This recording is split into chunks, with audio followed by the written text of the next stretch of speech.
शर्म आती है। चुल्लू भर पानी में डूब के मर जाना चाहिए। यहाँ के विधायक को, यहाँ के MP को कह रहा था कि हाँ, किसी ने कहा इधर से नहीं चली, उसने कहा हाँ चली है, उसने स्वीकार किया। यहाँ बाद में 50 रुपया अभी हम उस दुकानदार के मदद में दे के जाएंगे। शासन की लापरवाही, मेरा मानना है कि सरकार बदली, प्रशासन नहीं बदला। पूरे बिहार के ऊपर से नीचे तक के प्रशासन को बदलने की जरूरत है। मानसिकता नहीं बदली, प्रशासन का चरित्र नहीं बदला। 17 में भी घटना घटी थी जिसमें हम आए थे, उसके पहले भी आए थे और फिर 22 में हम आए। यह दोष मैं किसी समाज का नहीं दे सकता। यह दोष सबसे ज्यादा सीवान के और बरहरिया के प्रशासन का है।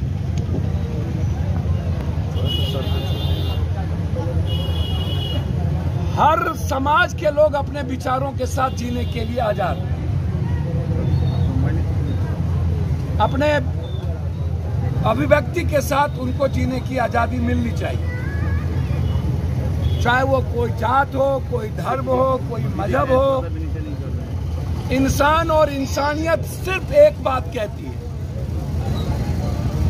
हमें ईश्वर और अल्लाह का ही काम करना है, दूसरा कोई काम नहीं करना। और ईश्वर और अल्लाह कहता है कि इंसान ही सबसे बड़ा भगवान और धर्म। कौन नहीं कहता है इसमें कि इंसान भगवान नहीं है? कुछ मनचले लोग जो दोनों तरफ होते हैं। अब जैसे हम लोग का बाप दादा 20 साल 25 साल पहले इस्लाम इजाजत नहीं देती है हसन हुसैन के साथ अखाड़ा निकालकर तजिया निकालने की। इस्लाम इजाजत देती है उस वक्त 3-5 टाइम नमाज पढ़ने की, लेकिन हम कर रहे हैं। हमारे बुजुर्ग इसकी इजाजत नहीं देता है, हमारा बुजुर्ग इसको रोकता है। ना कबाली, क्या हम यजीद को मानेंगे या हजरत हुसैन की कुर्बानी को याद रखें? हनुमान ने अपनी जिंदगी क्यों दी? मानवता की रचना के लिए।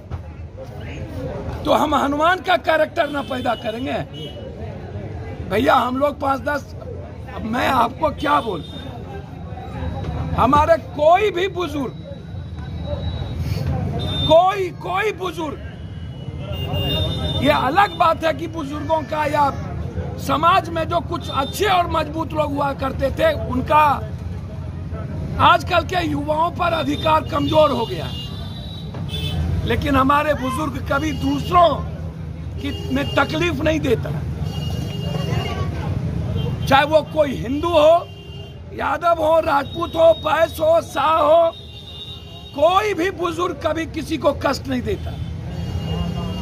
नमाजी पढ़ने वाला 5 वक्त कभी भी वो इस्लाम के राह से अलग नहीं जा सकता। लेकिन जिसको नमाज का पता ही नहीं है, अरे मोहम्मद साहब पर कम पत्थर चली थी, जवाब दिए थे क्या? हजरत हुसैन नमाज के वक्त कुर्बानी हुई थी, क्या जवाब दिए थे क्या?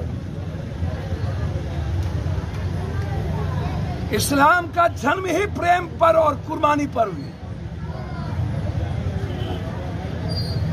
रामायण का जन्म ही त्याग और मोहब्बत पर हुई। फिर हम होते कौन हैं? इंसानियत के साथ दखल देने वाले।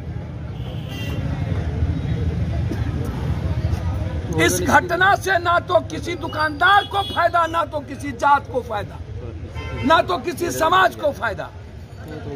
घटना यदि घटित होती है तो उसमें किसी न किसी पीछे भूमिका होती है, चाहे वो पप्पू यादव हो, चाहे कोई पप्पू शाह हो, पप्पू झा हो, पप्पू मंडल हो, पप्पू मियां हो, कोई ना कोई तो है।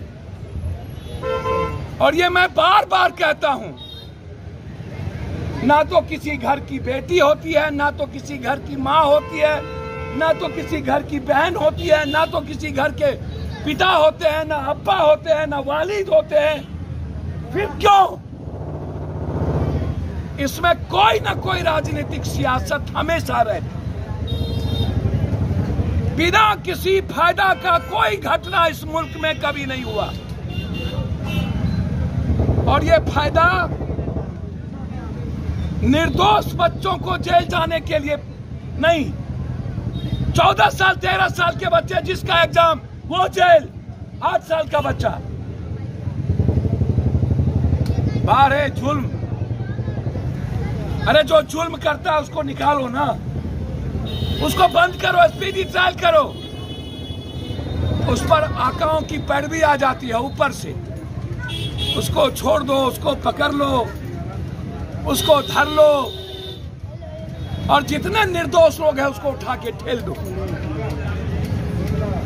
अब 5 नमाजी व्यक्ति, संजय जो एग्जाम देने जा रहा था उसको क्यों? अब तो वो उसकी जिंदगी कोलैप्स कर गई। आज कई दिनों से रिजवान के घर का खाना नहीं बना। 12 साल 13 साल के लड़के जेल में बंद कर दिए गए, छोटू, कई ऐसे लड़के। तो ये यहां के प्रशासन को सस्पेंड करना चाहिए हर कीमत पे। अखाड़ा जब निकली तो पूरी सुरक्षा क्यों नहीं थी? अखाड़ा जब निकलना था तो पूरा का पूरा बरहरिया में, जब कहीं ना कहीं आप जानते हैं कि इस घटना के पीछे कुछ लोग की भूमिका होती है और हर साल होती है, तो फिर यहां 10 थाने के दरोगा क्यों नहीं लगाए गए? यहां मिनिमम 500 फोर्स और रैपिड एक्शन फोर्स क्यों नहीं लगाया गया? और यहां पूरा का पूरा 10 कैमरे क्यों नहीं लगाए गए? कम से कम 10 कैमरा होना चाहिए था पूरे छत पे, और दूर से एक एक चीजों को, एक्टिविटीज को वॉच करते। आप देख लेते, कोई चोई नहीं बोलता। पूरा का पूरा जितने पदाधिकारी होते आप ऊपर में लगाते। आप दोनों समुदाय के बुजुर्ग को आप साथ रखते। क्यों हमारा बाप दादा क्यों नहीं साथ में था? क्यों हम छोटे छोटे लड़कों पर छोड़ दिए? कितनी समझ है हमारे बच्चों को? यदि समझ होती तो इस तरह की हरकतें नहीं होती। मैं समाज को दोषी नहीं दे सकता हूं। पप्पू यादव गलत होगा, पूरा यादव गलत नहीं होगा। पप्पू झा गलत होगा, पूरा झा गलत नहीं होगा। पप्पू मियां गलत होगा, पूरा मुसलमान गलत नहीं होगा। पप्पू मंडल, पप्पू शाह गलत हो सकता है, पूरा शाह गलत नहीं हो सकता। गलत हम हैं, गुनाहगार हम हैं, और भोगे समाज। और जो हमें तो शर्म आती है, चुल्लू भर पानी में डूब के मर जाना चाहिए। यहाँ के विधायक को, यहाँ के एमपी को मर जाना चाहिए। जो जिनको कैंप करना चाहिए शुरू दिन से कि डर पैदा निकाला जाए समाज में, आज भी डर, दुकानें बंद है, ये गलत है। मैं सरकार से मांग करूंगा अविलंब दोनों तरफ के प्रतिनिधि को भेजे और दोनों समाज के बुजुर्ग लोगों को बैठा के, मेरे साथ मुखिया जी है दो हमारे साथ इधर भी मुखिया जी है, और हमारे बुजुर्ग चाहते हैं कि अविलंब दुकान भी खुले, निर्दोष लोग जेल से निकले, बच्चे निकले, और जो दोषी है उसको बख्शा ना जाए। बहुत क्लियर है। पहले लाठी चली, पहले हल्की फल्की बच्चे हुए, फिर पत्थर चले। मैं उम्मीद करता हूं कि किसी भी कीमत पर हमें सब्र करना चाहिए था, पत्थर नहीं चलनी चाहिए। चाहे हम अपने प्रोटेक्शन में चलाए, हमारे एक बच्चे मुसलमान बच्चा कह रहा था कि हाँ, किसी ने कहा इधर से नहीं चली, उसने कहा हाँ चली है। उसने स्वीकार किया कि हाँ बाद में पत्थर चली है। और वीडियो भी कह रहा है कि घटना जब हल्ला गुल्ला शुरू हुआ, झंझटें शुरू हुई तो पत्थर चली। तो कौन कौन दोषी है इसमें, ये इंपॉर्टेंट। निर्दोष को छोड़ा जाए और यहाँ का एसडीओ, यहाँ का सीओ, यहाँ का थाना प्रभारी, यहाँ के सारे पदाधिकारी पर इंक्वायरी हो, सस्पेंशन हो। जो लोग जेल में हैं उसका बेल हमारी पार्टी, जो पैसा खर्च होगी सारी पार्टी देकर के उसके बेल हम लोग बात करेंगे, सरकार से बात करेंगे।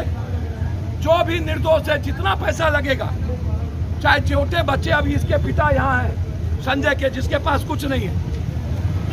अब ये गरीब आदमी अपने बच्चे का बेल कहाँ से कराएगा?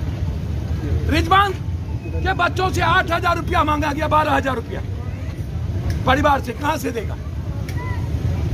तो जो खर्च होगा, जितना खर्च होगा, हमने जिलाध्यक्ष संजय जी और यहाँ हमारे प्रदेश महासचिव हैं, हमारे युवा अध्यक्ष हैं, आज ही जाकर के कोर्ट में नकल निकला हुआ है। तो मुखिया जी के साथ लगकर क्या खर्च होगा वो सारी जिम्मेदारी मेरी है। हम डीआईजी से बात कर, जो बच्चे हैं जिसकी उम्र कम है उसको अविलंब चार्जशीट से निकालकर, उसको केस से निकालकर उसको घर भेजा जाए, दोनों पक्ष के नाबालिग। ये पहला डिमांड। दूसरा डिमांड, पूरी इंक्वायरी एसआईटी से जांच हो, जो दोषी है वो जेल जाए। तीसरा डिमांड, प्रशासन सस्पेंड हो और उस पर एफआईआर लॉन्च हो। चौथा डिमांड कि अविलंब यहाँ के विधायक और एमपी कहाँ हैं उस पर भी इंक्वायरी हो।